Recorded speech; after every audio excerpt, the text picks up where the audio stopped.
আসসালামু আলাইকুম প্রিয় দর্শক, সকলকে স্বাগত জানিয়ে দেব এই ভিডিওর মাধ্যমে অভিবাসীদের অনেকগুলো ইনফরমেশন যা জানার অপেক্ষায় রয়েছেন।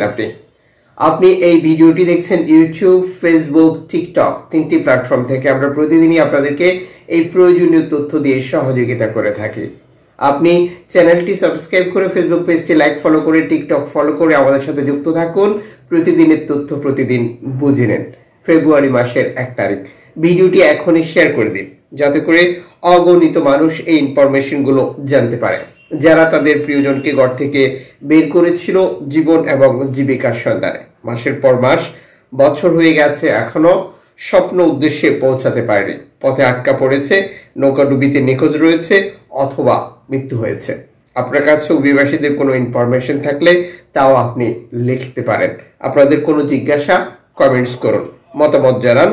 এই সকল ইনফরমেশন আমরা যত বেশি আলোচনা করব, ততই সঠিক তথ্য ইনফরমেশন জানতে পারবো। অ্যালামফোন রেডিও টেকনোলজি সর্বশেষ এক্স হ্যান্ডেলে দেওয়া এক বার্তা নিশ্চিত করেছে, লিবিয়া থেকে ছেড়ে আসা 65 জন শরণার্থী নিয়ে একটি নৌকা বিপদে রয়েছে ভূমধ্যসাগরে। নৌকাটিকে উদ্ধার করার জন্য এনজিও সংস্থাটি বারবার টুইট করলেও নৌকাটিকে উদ্ধার করার জন্য কোনো এনজিও সংস্থা অথবা বাণিজ্যিক জাহাজকেই তারা খুঁজে পায়নি বলে প্রতিবেদনে নিশ্চিত করেছে। সর্বশেষ যখন তারা আরো একবার নৌকাটির সাথে যোগাযোগ করেছিল, এরপর 4 ঘন্টা ধরে তাদের সাথে দ্বিতীয়বার যোগাযোগ করতে ব্যর্থ হয়েছিল।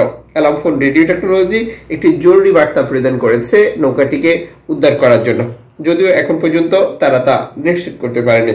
লিবিয়া থেকে ছেড়ে আসা নৌকাগুলোতে বাংলাদেশি থাকবে না, এটা কি করে হয়?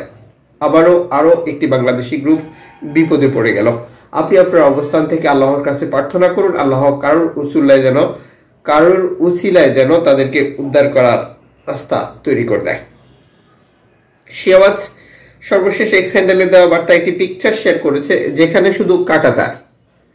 ইউরোপীয় বহু দেশে বর্তমান সময় বর্ডারে এভাবেই কাঁটাতার দেখতে পাওয়া যায়। এখানে এই এনজিও সংস্থাগুলো এটিকে স্পষ্ট মানবাধিকারের লঙ্ঘন হিসেবে উল্লেখ করেছে। প্রসঙ্গত, আপনারা জানেন যে ইউরোপের বিভিন্ন দেশে অভিবাসীদেরকে তাদের দেশে প্রবেশ করতে দিতে বর্তমানে টোটাল সকল রাস্তায় বন্ধ করার প্রক্রিয়া নিয়ে কাজ করছে।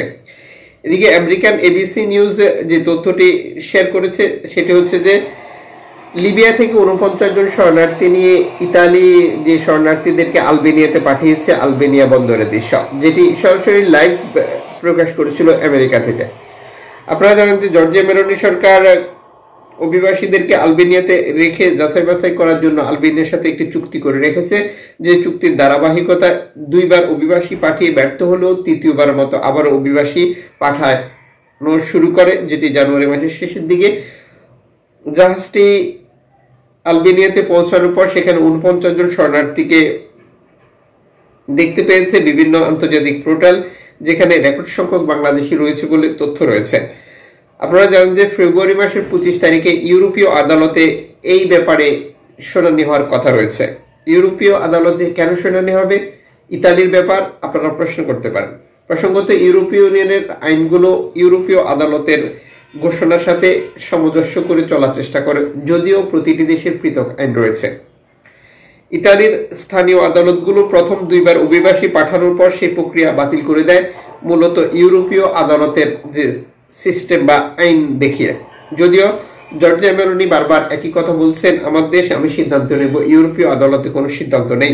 লোকাল যে আদালতের রায়গুলো ছিল সেগুলো নিয়ে মূলত আবারও আবেদন চলছে ইউরোপীয় আদালতে, যেটি নিয়ে 25শে ফেব্রুয়ারি একটি শুনানি হওয়ার কথা রয়েছে। যদিও এই ব্যাপারের জন্য অপেক্ষা করতে রাজি নয় বর্তমান প্রধানমন্ত্রী জর্জিয়া মেলোনি। তিনি সুপ্রিম কোর্টের সহযোগিতা নিয়ে এই কাজটি সম্পন্ন করতে চান। জর্জিয়া মেলোনি আলবেনিয়ার সাথে 5 বছরের একটি চুক্তি করেছে।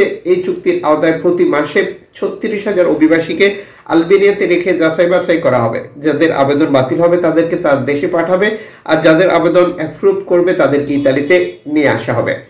99% অভিবাসী বাংলাদেশি যদি বাংলাদেশ নিরাপদ দেশের তালিকায় অন্তর্ভুক্ত হয় ইউরোপীয় আদালতে, তাহলে ইতালিতে যেতে পারবে না, ফিরে আসতে হবে বাংলাদেশে। কি হবে? 20 লক্ষ থেকে 30 লক্ষ টাকার বিনিয়োগ, অবৈধভাবে জীবনের ঝুঁকি নিয়ে ইতালি যাওয়া, এই দুশ্চিন্তায় বর্তমানে নিদ্রাবিহীন রাত কাটাচ্ছেন হাজার হাজার বাংলাদেশি। 2024 সালেও ইতালি প্রবেশের ক্ষেত্রে বাংলাদেশ ছিল প্রথম স্থানে।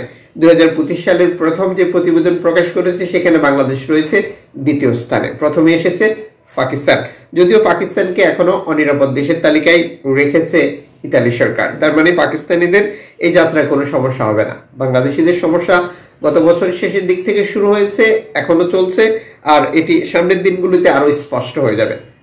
প্রসঙ্গত, ইতালির কোস্টগার্ড ভূমধ্যসাগর থেকে যে শরণার্থীদেরকে উদ্ধার করে তাদের মধ্য থেকে প্রাপ্তবয়স্ক অভিবাসীদেরকে আলবেনিয়াতে পাঠানো হয়। যারা অসুস্থ, যারা নাবালক, তাদেরকে পাঠানো হয় না এবং নারীদেরও পাঠানো হয় না। যদিও বাংলাদেশ থেকে নারী অভিবাসী ইউরোপে এভাবে যায় না বা এটার কোনো ইতিহাস নেই। সর্বশেষ অ্যালামফোন রেডিও টেকনোলজি এক বার্তা নিশ্চিত করেছে, তুরস্ক থেকে ছেড়ে গ্রিসে যাওয়ার পথে একটি নৌকা বিপদে পড়েছে, যেখানে 61 জন অভিবাসী ছিল।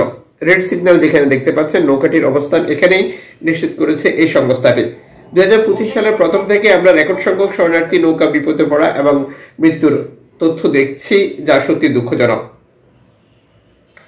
এদিকে ওশান বাইকিংস সর্বশেষ এক্স হ্যান্ডেলে দেওয়া বার্তায় একটি স্লাইড শো প্রকাশ করেছে, সে সাথে বিস্তারিত। গতকাল রাতে বিপদগ্রস্ত অবস্থা থেকে দুটি নৌকার 92 জন অভিবাসীকে তারা উদ্ধার করেছে, যেটি শিয়ারপাঙ্কের সহযোগিতা নিয়ে। এর আগে এই নৌকাগুলো বিপদে পড়ার তথ্য দিয়েছিল অ্যালামফোন। যে সংস্থাগুলো ঠিক এভাবেই বিপদগ্রস্ত নৌকার অভিবাসীকে উদ্ধার করছে আর ইতালিতে হস্তান্তর করছে। সর্বশেষ ওশান বাইকিংস এক বার্তা নিশ্চিত করেছে, বিপদগ্রস্ত অভিবাসীদেরকে আমরা উদ্ধার করেছি। উদ্ধার করার পর আমরা ইতালি কর্তৃপক্ষের কাছে আহ্বান জানিয়েছিলাম, তারা আমাদেরকে 1400 কিলোমিটার দূরের একটি বন্দর নির্ধারণ করে দিয়েছে, যেখানে তাদেরকে নামাতে যেতে হবে। এই সময় আমরা উদ্ধারকৃত অভিবাসীদের মধ্যে একজন মেয়ে, যেটি মেয়ে শিশু যার বয়স 7 বছর, তাকে উদ্ধার করেছিলাম। এর আগেই সে হার্ট অ্যাটাক করেছিল, বর্তমানে তাকে চিকিৎসা দেওয়া হচ্ছে। যদিও ইতালি কর্তৃপক্ষ এই বিপদগ্রস্ত অভিবাসীদের কথা বিবেচনা না করেই দূরের একটি বন্দর নির্ধারণ করে দিয়েছে, যেখানে যেতে আমাদের দীর্ঘ সময় লাগতে পারে, আর আবহাওয়া পরিস্থিতির উপর বাকি প্রক্রিয়াগুলো নির্ভর করবে। এদিকে আলজেরিয়া থেকে স্পেন যাওয়ার পথে 25 জন শরণার্থীর একটি দল নিখোঁজের একটি তথ্য প্রকাশ করেছে তাদের পরিবারের পক্ষ থেকে। এই পরিবার অ্যালামফোনের সাথে যোগাযোগ করে জানতে চেয়েছে তাদের সদস্যরা আদৌ বেঁচে আছে নাকি হারিয়ে গেছে আটলান্টিক সাগরে। প্রসঙ্গত, 2024 সালে 10,000+ অভিবাসী নিখোঁজ বা মৃত্যুর মুখোমুখি হয়েছিল স্পেন যাওয়ার পথে, যেটি কমিন্দো কন্তারেসের সর্বশেষ বার্তা অনুযায়ী, যা নিশ্চিত করেছিল তারা 2024 সালের টোটাল প্রতিবেদনে, যেখানে তারা 10,000+ অভিবাসী নিখোঁজ এবং মৃত্যু একসাথে প্রকাশ করেছে।